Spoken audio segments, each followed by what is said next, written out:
والسلام على أشرف الأنبياء والمرسلين نبينا محمد وعلى آله وصحبه أجمعين.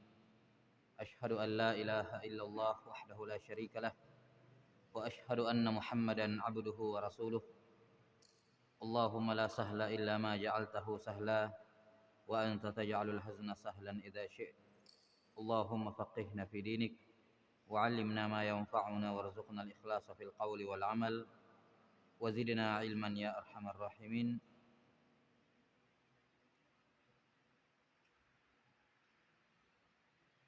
Baik. Kita lanjutkan penjelasan dari kitab At-Tauhid karya Syekh Muhammad Ibn Abdul Wahhab rahimahullah yang wafat tahun 1206 Hijriah.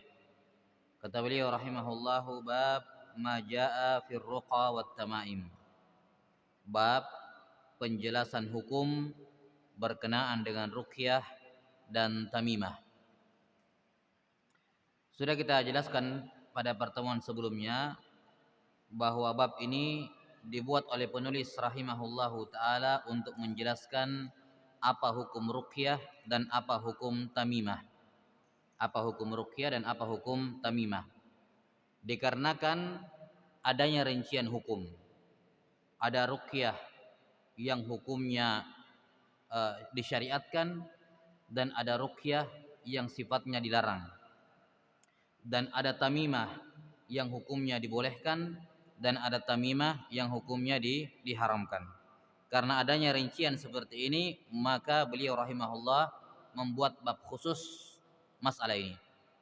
Dan sudah kita sebutkan hubungan antara bab ini dengan bab sebelumnya adalah bahwa menggantung atau mengikat benang, gelang dan semacamnya untuk mengangkat bala itu termasuk dari bentuk tamimah yang diharamkan, yang merupakan kesyirikan.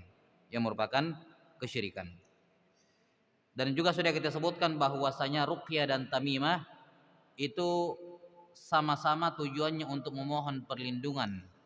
Ya. Ruqyah dan tamimah sama-sama tujuannya memohon perlindungan. Ya. Bedanya kalau ruqyah itu permohonan perlindungannya melalui bacaan. Ya, melalui lisan, ucapan.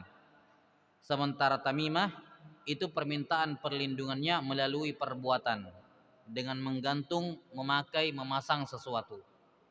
Ya. Jadi kalau ruqyah sifatnya ucapan, kalau tamimah sifatnya perbuatan memakai, menggantung, meletakkan dan seterusnya. Ini perbedaan antara ruqyah dengan tamimah. Ya. Kata beliau rahimahullahu taala, saya lupa kalau kita sudah sebutkan sebelumnya, labas. Ya, nanti kita jabarkan sekalian. Dalam bab ini penulis rahimahullahu taala membawakan 6 dalil. Dalam bab ini beliau rahimahullahu taala membawakan 6 dalil untuk menjelaskan mengenai rincian hukum ruqyah dan tamimah. Kata beliau rahimahullahu taala, wa fi sahihi an Abi Bashir al-Ansari radhiyallahu anhu annahu kana ma'an Nabiy sallallahu alaihi wasallam fi ba'dhi asfarih. Dalam hadits as-sahih, yakni yang dimaksud dengan as-sahih di sini adalah Al-Bukhari wa Muslim. Sudah kita sebutkan di awal pengantar bahwa ketika Syekh Muhammad Ibn Abdul Wahhab berkata dalam kitab At-Tauhid as-sahih fi sahih, maka itu ada 3 kemungkinan. Bisa yang dimaksud fi sahih yakni fi sahihain. Ini kemungkinan yang pertama. Kemungkinan yang kedua fi sahih yakni fi sahih al-Bukhari saja. Dan kemungkinan yang ketiga fi sahih adalah fi sahih Muslim saja. Ini 3 kemungkinan. Jadi kalau beliau mengatakan fi sahih, tidak keluar dari 3 kemungkinan ini. Apakah hadisnya riwayat Bukhari Muslim, atau riwayat Bukhari saja, atau riwayat Muslim saja. Tidak di luar Bukhari Muslim. Karena itulah untuk mengetahui pastinya ya butuh dicari tahu lebih lanjut. Ini hadis riwayat siapa? Bukhari Muslim kah atau salah satunya? Dan dalam hal ini hadis Abu Bashir al-Ansari ini adalah riwayat Al-Bukhari dan Muslim. Kata beliau dalam as-sahih, yakni dalam sahih Bukhari dan Muslim, dari sahabat Abu Bashir Al-Ansari radhiyallahu anhu bahwa beliau pernah bersama dengan Nabi sallallahu alaihi wasallam pada sebagian safar. Fa arsala rasulan. Ya, di tengah safar beliau sallallahu alaihi wasallam mengutus utusan. Maksudnya menyuruh seorang untuk memberikan pengumuman kepada rombongannya, kepada semua rombongan yang ikut bersama dengan Nabi sallallahu alaihi wasallam. Beliau menyuruh seorang untuk menyampaikan pengumuman kepada mereka semuanya. Apa pengumumannya? Di antara pengumumannya, alla yabqayanna fi raqabati ba'irin qiladatum min watarin aw qala qiladah illa quti'at. Kata Nabi sallallahu alaihi wasallam, tidak boleh atau jangan sekali-kali, ya, atau seruannya adalah la yabqayan. Jangan sekali-kali seorang membiarkan. Jangan sekali-kali seorang membiarkan. Ini larangannya tegas ya, karena pakai nun taukid. Nun taukid, penegasan. Jangan sekali-kali, jangan coba-coba, ya. 6. Tidak ada seorang pun yang membiarkan di leher-leher ontanya kiladah, tali yang terbuat dari watar. Tali watar itu kayak tali gitar, senar atau yang semacamnya. Au qala sebagian perawi mengatakan au qiladah, yakni kalung secara umum, mau yang terbuat dari watar atau terbuat dari yang lain sama saja. Tidak boleh atau tidaklah jangan seorang membiarkan di leher ontanya ada kalung dan semacamnya yang terbuat dari watar atau terbuat dari yang lain illa quti'at, kecuali harus diputuskan. 6. Bangsa Arab itu mereka punya kebiasaan di zaman dahulu, atau suku Quraisy ya, di bangsa Arab secara umum lah, di zaman dahulu mereka kalau mengkhawatirkan ternaknya terkena ain, maka mereka ikatkan di lehernya untuk mencegah penyakit ain. Tiba-tiba mati begitu. Kalau ada orang kalau dia punya hewan ternak yang berharga, yang gemuk, ya. Nah, dia khawatirkan terkena ain oleh pandangan orang-orang yang hasad. Maka mereka kalungkan di leher ontanya supaya tidak kena ain. Ataukah misalnya ada wabah penyakit yang sedang menyerang hewan ternak, maka mereka memasangkan kalung atau yang semacamnya di leher ternak supaya ternaknya tidak kena wabah penyakit. Nah, ini kata Nabi SAW, siapa yang memakaikan itu di leher ontanya dengan tujuan itu, maka putus. Kenapa? Karena ini bentuk yang telah berlalu, bentuk tamimah yang diharamkan. Kapan seorang menggantung sesuatu pada dirinya, pada rumahnya, pada harta bendanya, pada kendaraannya, dia gantung dengan niat untuk menghindarkan dirinya, keluarganya, harta bendanya dari bala, dari musibah, dari apapun itu keburukan, ya. Di mana dia meyakini Allah yang memberikan perlindungan, tapi karena saya menggantung benda ini, maka ini hukumnya syirik asghar sebagaimana telah berlalu. Hukumnya syirik asghar. Kenapa? Karena dia harapannya, permintaannya tetap kepada Allah. Cuman sebab yang dia ambil bukan sebab syar'i, bukan sebab kauni. Telah berlalu kaidahnya. Hukumnya syirik asghar. Tapi kalau dia meyakini bahwasanya kalung ini yang menyelamatkan, benda ini yang saya gantung yang menyelamatkan, yang menghindarkan dari bahaya, bukan Allah, tapi benda ini dia punya kekuatan dan seterusnya, maka ini hukumnya syirik akbar, mengeluarkan dari Islam. Walaupun dia meyakini di dalam benda ini ada jin inilah yang menyelamatkan, yang melindungi, ini syirik akbar, keluar dari Islam. Jelas ya? Karena dia tidak menisbatkan itu kepada Allah. Ini bukan lagi pelanggaran dalam masalah sebab, tapi sudah pelanggaran dalam masalah i'tiqad, dalam masalah rububiyah. Meyakini ada Tuhan yang lain selain Allah Ta'ala, yang memberikan manfaat, menghindarkan mudarat selain Allah Subhanahu wa Ta'ala. Maka sisi pendalilan, ya, hadis ini jelas ya, pada sabda Nabi sallallahu alaihi wasallam, illa qutiat, wajib untuk dipotong. Wajib untuk dipotong, menunjukkan perbuatan ini adalah perbuatan yang haram. Ya, perbuatan yang haram. Dan al-watar di sini, penyebutan kata al-watar dalam hadis tidak menunjukkan pembatasan. Watar itu ya kalau di zaman dahulu dipakai sebagai apa, alat petik ya, kalau musik apa, alat-alat musik yang pakai petik, dipetik itu watar, atau biasa dipakai untuk tali busur, itu namanya watar. Dipakai untuk tali busur. Nah, tapi penyebutan watar di sini tidak terbatas tentunya, barang apapun, benda apapun, apapun bahannya, yang penting adalah tujuannya, yaitu menolak bala melalui sebab benda itu. Kalau dia meyakini Allah yang menolak bala, ini hukumnya syirik asghar. Tapi kalau benda itu, maka ini hukumnya syirik akbar. Jelas ya? Wallahu a'lam bissawab. Maka kalau ada seorang menggantung, misalnya di mobilnya dia gantung tasbih dengan niat Allah Ta'ala menyelamatkan, mudah-mudahan tidak tabrakan mobilnya karena tasbih digantung ini. Tidak sampai sini? Maka ini tidak diperbolehkan. Ini masuk dalam kategori tamimah yang diharamkan dan merupakan syirik. Karena tasbih tidak ada kelebihannya, tidak ada apa-apa. Menjadikan sebab yang bukan syar'i dan bukan sebab kauni. Atau dia gantung di rumahnya, di depan rumahnya misalnya tasbih atau yang semacamnya. Nah, ini tidak diperbolehkan. Hukumnya syirik asghar. Kalau dia masih meyakini Allah. Kemudian dalil yang kedua, kata beliau rahimahullahu taala, wa an ibni Mas'udin radhiyallahu anhu annahu qala sami'tu Rasulullah sallallahu alaihi wasallam yaqul innar ruqa wat tamaima wat tiwalata syirkun. Dari Ibnu Mas'ud radhiyallahu anhu, beliau berkata, aku mendengar Rasulullah sallallahu alaihi wasallam bersabda, sesungguhnya ruqyah, tamimah. Tamimah itu sesuatu yang digantung. Ingat ya, kalau ruqyah sesuatu yang dibaca. Kalau tamimah sesuatu yang dipakai, yang digantung.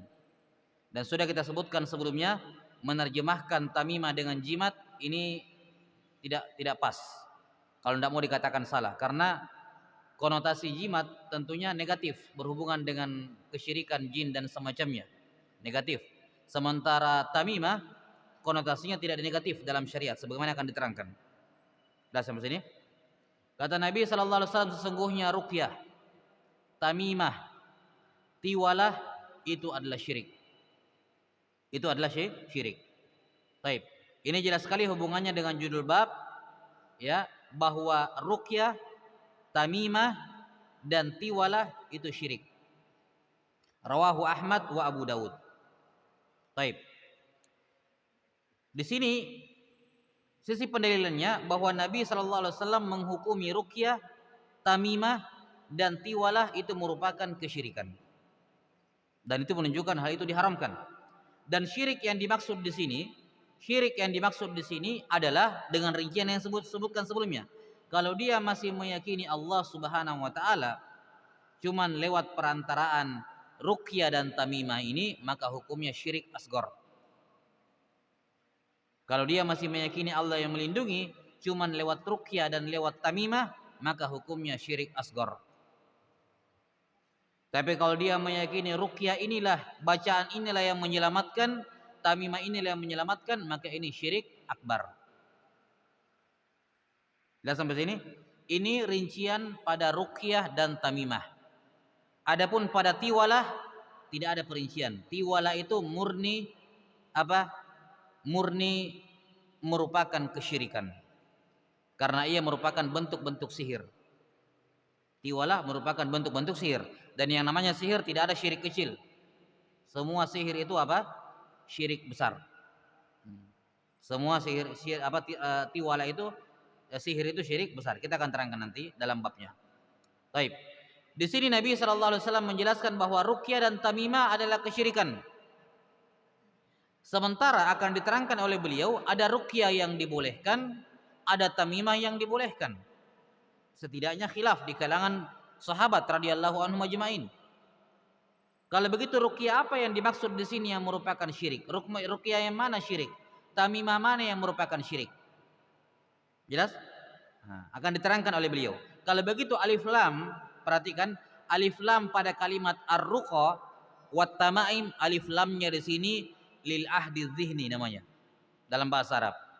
Yakni alif lam untuk menunjukkan bahwa ruqyah yang dimaksud di sini adalah ruqyah yang berkembang di tengah-tengah musyrikin Quraisy.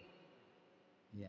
Yang mana mereka membaca bacaan-bacaan yang tidak jelas, meminta perlindungan kepada jin atau bacaan-bacaan mantra-mantra yang tidak jelas.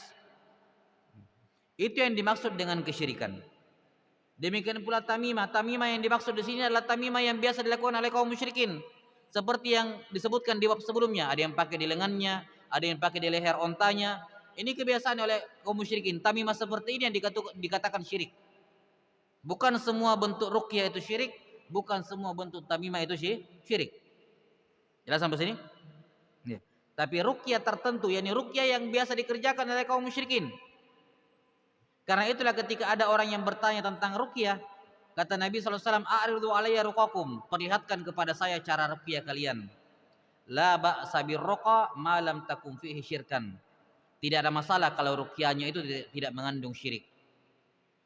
Berarti apa? Ketika ada orang bertanya tentang ruqyah, Nabi mengatakan, "Sini perlihatkan caramu."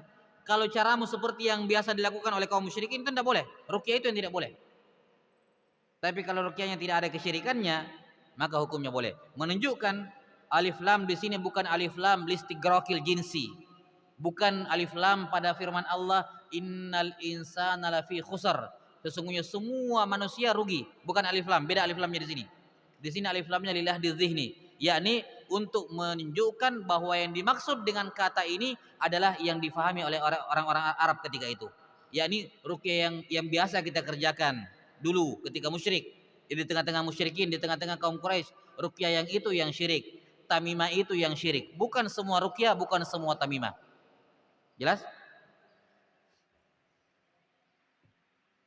Baik. Kata beliau rahimahullahu taala. Hadis yang ketiga, wa an Abdullah bin Ukaim radhiyallahu anhu marfu'an annahu marfu'an man ta'allaqa syai'an wukila ilaihi rawahu Ahmad wa Tirmidzi. Dari sahabat Abdullah bin Ukaim secara marfu, yakni dari Nabi sallallahu alaihi wasallam, beliau bersabda, siapa yang menggantung sesuatu, yakni tamimah, karena ingat yang namanya digantung, dipakai, dipasang itu namanya tamimah. Tujuannya untuk menolak bala atau meminta perlindungan. Siapa yang menggantung sesuatu, maka dia diserahkan kepadanya. Sisi pendalilannya adalah sabda Nabi sallallahu alaihi wasallam, wukila ilaihi, dia diserahkan kepadanya. Maka siapa yang menggantung makhluk, maka dia diserahkan kepada makhluk tersebut. Ya, menggantung tasbih makhluk, dia menggantung makhluk, maka dikembalikan kepada makhluk, diserahkan kepadanya. Dia menggantung tali, ya, benang di perutnya, di lehernya, pakai logam, pakai rantai, kalung, pakai cincin. Siapa yang menggantung sesuatu berupa benda-benda dari makhluk, dia gantung dengan tujuan untuk terhindar dari bala, maka Allah serahkan dia kepada apa? Makhluk yang dia gantung tersebut. Ini menunjukkan haram hukumnya. Dan menggantungkan diri kepada makhluk ini tidak lepas dari kesyirikan. Menggantungkan diri kepada makhluk tidak lepas dari apa? Dari kesyirikan. Makanya sudah berlalu disebutkan apa? Kata Nabi SAW kepada sahabat dalam hadis Imran bin Husain, "Inzi'ha fa innaha la taziduka illa wahana." Lepaskan itu yang kamu pakai, karena itu akan membuat kamu semakin lemah, yakni membuat kamu ketergantungan kepada makhluk. Tergantung kepada makhluk. Allah lepas tangan dari orang yang menggantung-gantung makhluk pada dirinya, yakni menggantung dengan tujuan untuk mendapatkan apa? Perlindungan. Kalau perlindungannya masih diyakini dari Allah, syirik asgar. Kalau perlindungannya diyakini dari benda yang dia gantung, yang dia pakai, syirik akbar. Syirik akbar. Kata beliau, hadis riwayat Ahmad dan At-Tirmidzi. Setelah itu beliau menjelaskan apa makna tamimah, ruqyah dan tiwalah. Kata beliau rahimahullahu taala,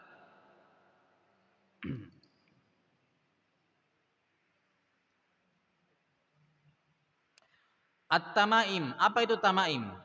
Syai'un yu'allaqu 'alal auladi 'anil ain. Kata Syekh Muhammad Ibn Abdul Wahhab rahimahullah, tamaim, tamaim itu bentuk jamak dari tamimah. Apa itu tamimah? Sesuatu yang digantung pada anak-anak untuk melindungi mereka dari penyakit ain. Sekali lagi, kalimat digantung ini mimbabi taglib, kebanyakan saja digantung.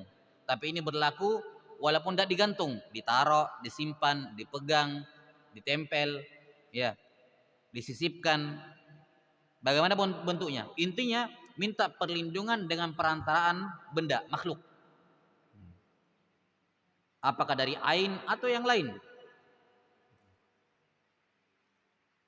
Kata beliau, tamimah adalah sesuatu yang digantung pada anak-anak untuk menghindarkan mereka dari penyakit ain. Lakin idza kana al-mu'allaqu minal Qur'ani farakhasa fihi ba'dus salaf.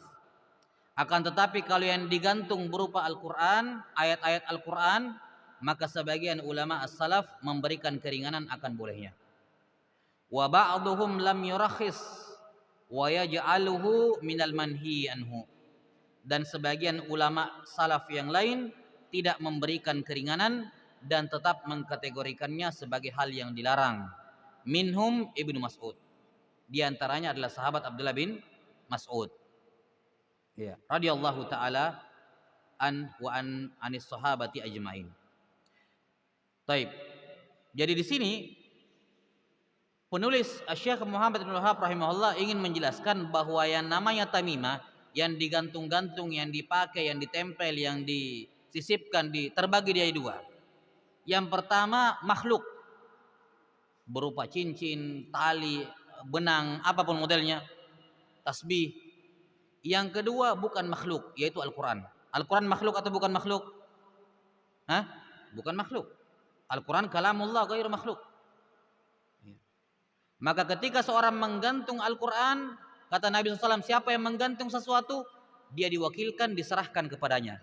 Maka tatkala dia menggantungkan Quran, dan Quran itu bukan makhluk, itu sifat Allah, maka dia dikembalikan kepada Allah. Dia dikembalikan kepada Allah Subhanahu wa taala. Karena itulah tidak bisa disamakan antara yang digantung Al-Quran dengan selain Al-Quran. Kalau selain Al-Quran jelas dilarang karena itu makhluk.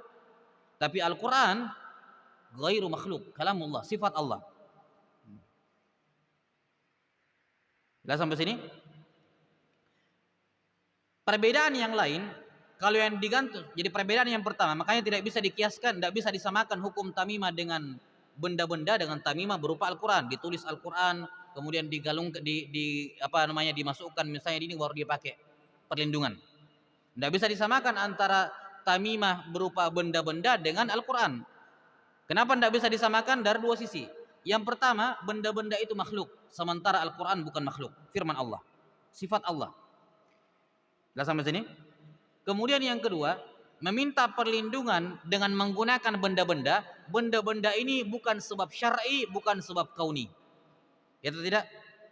Sementara Al-Quran merupakan sebab syar'i dan sebab kauni untuk mendapatkan perlindungan. Al-Quran merupakan sebab syar'i sekaligus sebab kauni untuk mendapatkan perlindungan. Sudah sampai sini?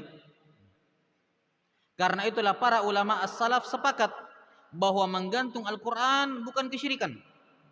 Bagaimana mungkin dikatakan kesyirikan sementara itu firman Allah? Itu kalamullah, bukan makhluk. Kita tidak minta perlindungan kepada makhluk. Dan itu sebab syar'i dan sebab kauni. Sepakat para ulama bahwa itu bukan merupakan kesyirikan.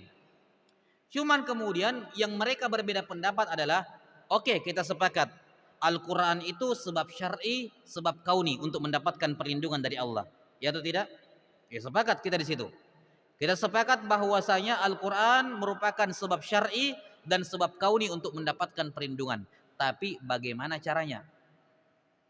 Sebagian sahabat mengatakan caranya mendapatkan perlindungan dari Al-Quran dengan cara membaca.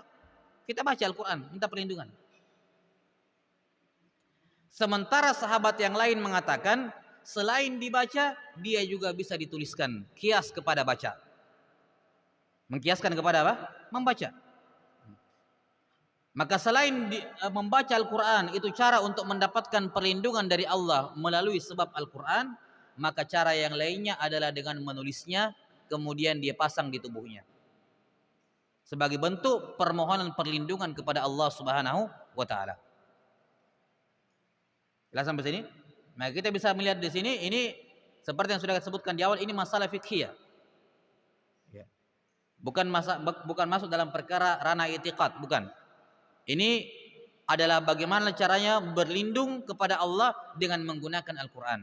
Sebagian sahabat, di antaranya di sini disebutkan Abdullah bin Mas'ud dan juga Abdullah bin Abbas, mereka mengatakan cara menjadikan Al-Quran sebagai perlindungan hanyalah dengan cara membacanya.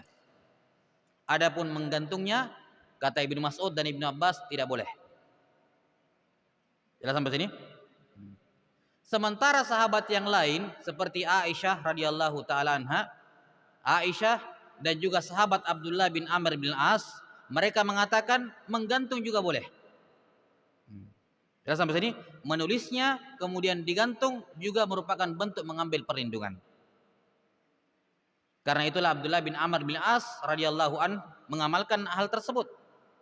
Dan sudah ma'ruf di kalangan sahabat dan tabi'in, mereka menyuruh untuk menuliskan ayat Al-Quran kemudian dikalungkan ke anak-anak mereka untuk perlindungan dari ain. Di antara yang menganjurkan hal tersebut adalah tabi'in yang dikatakan sebagai tabi'in yang paling berilmu secara mutlak, yaitu Sa'id ibn Musayyab. Beliau rahimahullahu ta'ala menganjurkan untuk memberikan itu kepada anak-anak. Demikian pula tabi'in Muhammad bin Sirin juga membolehkan menuliskan ayat Al-Quran kemudian diberikan kepada anak-anak dengan tujuan untuk perlindungan. Karena Al-Quran bukan makhluk. Sama saja kita meminta perlindungan kepada Allah dengan Al-Quran. Jadi di sini semua sepakat bahwasanya cara terbaik untuk mengambil perlindungan dari Quran adalah dengan membaca. Sepakat di situ. Yang mereka khilaf adalah apakah menulisnya bisa dikiaskan dengan membaca atau tidak. Sahabat Abdullah bin Amr bin As dan juga Aisyah radhiyallahu anhuma mengatakan boleh. Karena itulah mereka mengamalkannya. Diikuti dari kalangan tabi'in Sa'id ibn Musayyab dan juga Muhammad bin Sirin.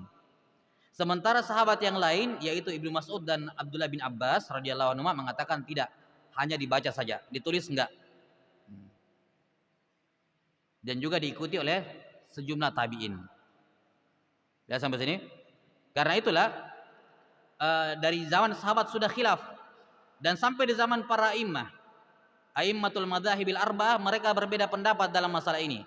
Jumhur mayoritas ulama menganggap bolehnya menulis Quran. Ini pendapat Al-Hanafiyah, Malikiyah, Syafi'iyah dan merupakan salah satu pendapat dari Imam Ahmad. Sementara riwayat yang kedua dari Imam Ahmad mengatakan tidak boleh. Jadi Imam Ahmad punya dua riwayat. Kalau tiga imam yang lain sepakat, Hanafiyah, Malikiyah, Syafi'iyah semua sepakat boleh menulis Al-Quran untuk mendapatkan perlindungan. Sementara Imam Ahmad ada dua riwayat. Riwayat yang pertama beliau membolehkan, sepakat dengan jumhur, dan riwayat yang kedua beliau tidak membolehkan. Dah sampai sini? Ya. Maka di sini kita bisa melihat bahwasanya hukum tamimah itu, kita katakan hukum tamimah itu tergantung apa yang dia gantung, apa yang dia pakai. Kalau itu selain Quran, maka itu hukumnya paling minimal syirik asghar. Ingat ya, Al-Quran dan doa-doa, bukan hadis Nabi. Ya, karena doa-doa juga diperbolehkan. Berdoa kepada Allah Subhanahu wa taala. Ya. Ini doa-doanya berasal dari mana? Al-Quran. Jadi bukan juga hadis Nabi misalnya yang digantung, bukan, tapi Al-Quran. Karena Al-Quran inilah yang apa? Al-Quran punya keistimewaan, dia kalamullah, bukan makhluk. Tidak bisa dikiaskan dengan makhluk yang lain. Maka kita katakan kalau yang dia gantung itu bukan Al-Quran, maka hukum minimalnya syirik asghar. Kalau dia masih meyakini Allah tapi lewat benda itu, ini syirik asghar. Tapi kalau dia meyakini bahwa benda itu yang memberikan perlindungan, maka ini syirik akbar karena sudah meyakini benda tertentu sebagai pelindung gitu. Keadaan yang kedua, kalau yang dia gantung itu berupa Al-Quran. Kalau yang digantung itu berupa Al-Quran, maka di sini khilaf di kalangan ulama jumhur ulama, mayoritas ulama dari kalangan apa namanya al-a'immah dan juga dari sebagian sahabat dan tabi'in mengatakan bolehnya, dan sebagian sahabat yang lain dan tabi'in dan merupakan salah satu pendapat dari Imam Ahmad mengatakan tidak bolehnya. Jadi ini murni dalam ranah fikih. Murni ranah fikih, bukan dalam ranah i'tiqad. Karena itulah ditambih di sini oleh Syekh rahimahullah. Karena itulah Al-Hafidz Ibnu Hajar dan juga Imam Nawawi rahimahumallahu taala ketika menjelaskan hadisnya Ibnu Mas'ud tadi, innar ruqa wat tamaim, sesungguhnya ruqyah, tamimah dan tiwala syirik, Ibnu Hajar dan An-Nawawi menjelaskan bahwa yang dimaksud dengan tamimah yang syirik adalah yang bukan berasal dari Al-Qur'an, yang mana itu yang sering dilakukan oleh kaum musyrikin. Dan sampai ini diarahkan ke sana. Baik. Kata Syekh rahimahullahu taala, lakin idza kana al-mu'allaqu min al-Qur'ani farakhasa fihi ba'du salafi wa ba'dhum lam yurakhis fihi wa yaj'aluhu min al-manhi anhu minhum Ibnu Mas'ud radhiyallahu anhu. Nah, ini telah berlalu kutipan khilaf di kalangan ulama berkenaan dengan hukum tamimah. Iya. Karena itulah, hatta pendapat kalau secara pribadi lebih cenderung kepada pendapat salah satu pendapat dari Imam Ahmad. Karena bagaimanapun menggantung itu khawatirnya membuka pintu-pintu yang lain. Kalau dari sisi kehati-hatian tidak diragukan pendapatnya Imam Ahmad itu dan pendapatnya Ibnu Mas'ud, Ibnu Abbas lebih berhati-hati. Tapi tentunya tidak boleh menyalahkan pendapat jumhur ulama, pendapat mayoritas ulama dari kalangan sahabat dan tabi'in.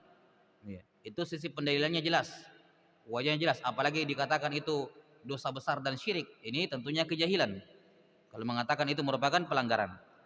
Dan ini yang dilakukan turun-temurun dari sahabat, tabi'in sampai di zaman-zaman belakangan dari kalangan para alim ulama. Nah, hal-hal seperti ini dibutuhkan kearifan. Tidak melakukannya silakan, tidak mengikutinya silakan, tapi mengingkari dengan pengingkaran yang berlebihan ini adalah kejahilan. Karena jelas ini pendapat jamahir atau jumhur al ulama dari kalangan sahabat, tabi'in dan para imam setelahnya. Jelas? Wallahu a'lam bishawab. Azan dulu, sudah azan. Betul.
Baik. ثم قال المصنف رحمه الله تعالى والرقى. Adapun ruqyah hiya allati tusamma bil azaim. Inilah yang biasa dikenal dengan nama azimah. Dengan nama azimah, yaitu bacaan-bacaan untuk memohon perlindungan. Wa khassa minhu dalilu ma khala minasyirki.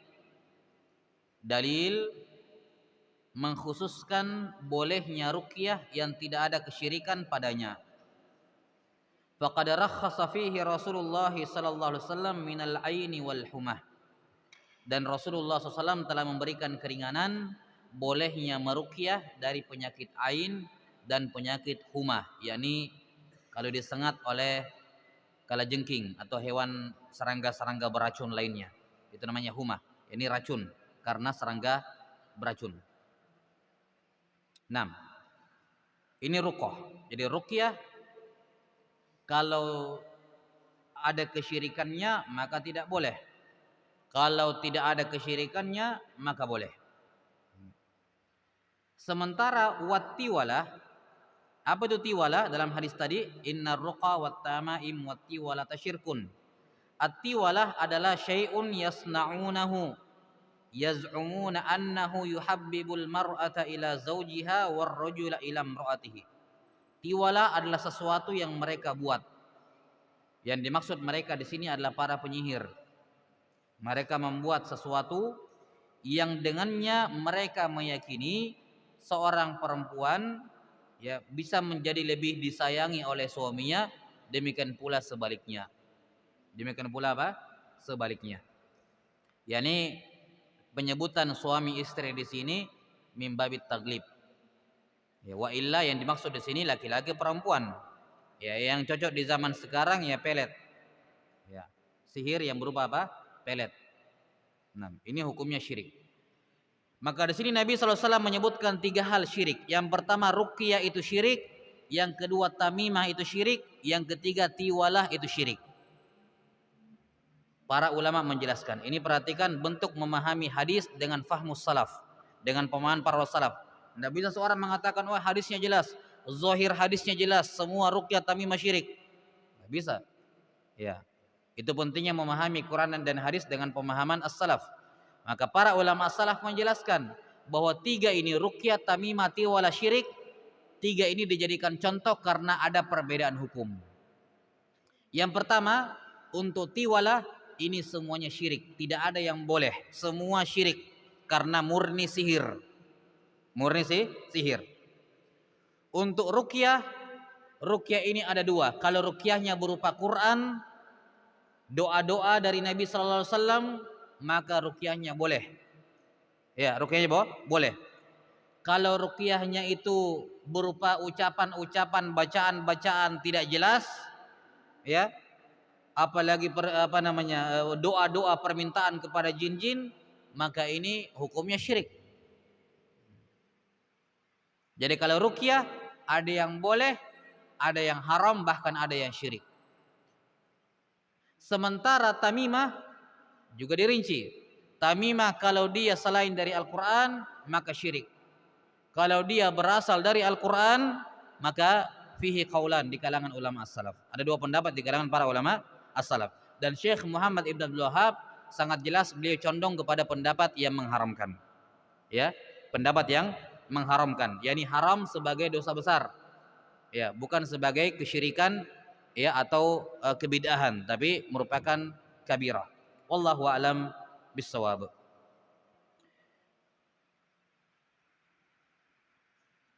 Thumma qala rahimahullah wa rawal Imam Ahmad an Ruwaifi'in annahu qala li Rasulullah sallallahu alaihi wasallam ya Ruwaifi' la'alla al-hayata satatulu bik fa akhbirin nasa anna man aqada lihiyatahu aw taqallada watara aw istanja bi raji'i dabbatin aw admin fa inna Muhammadan bari'um minhu. Dalam riwayat Imam Ahmad dari Ruwaifi', di sini beliau mengatakan dalam riwayat Imam Ahmad dari sahabat Ruwaifi'. Hadis ini juga diriwayatkan oleh Imam Abu Daud. Selain Imam Ahmad juga diriwayatkan oleh Imam Abu Daud. Dalam ilmu mustalahul hadis, dalam cara mentakhrij hadis, kalau hadis itu terdapat dalam kutubus sittah maka cukup. Ya.